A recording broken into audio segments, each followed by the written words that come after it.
Nanapa-kevitra ny iray ekipa ny banky BFV Société Générale sy ny sekoly ambony manohy fanaom-piasam-panjakana na ny ENAM nanamarika izay fiara-miasa izay ndro tonta tamin'ny alalana fanaovana sy ny mpiara-miasa ny tanterahana teny amin'ny foibe ny ENAM teny Androibe izany fotoana rehetra izany.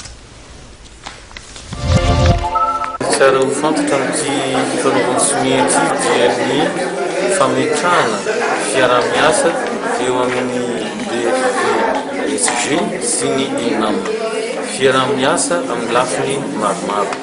Eo izy aloha amin'ny lafiny fanohanana arabola ny mpianatra izay maniry hilokan'izany. Eo koa amin'ny fanohanana fanomezana fitaovana zany, fampitaovana. Raha ohatra hoe misy etsika karakara ny ENAM, ohatra zao mpianatra mahavita fianarana reny dia manome loka ny BFV.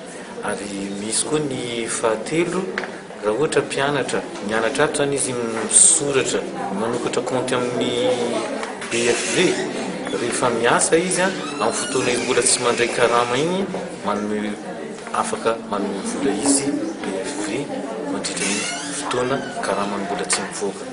Dia maro tombotombotsoa mety azo. Ohatran'izany rehefa hamita fianarana izy amin'ilay manao fikarohana iny.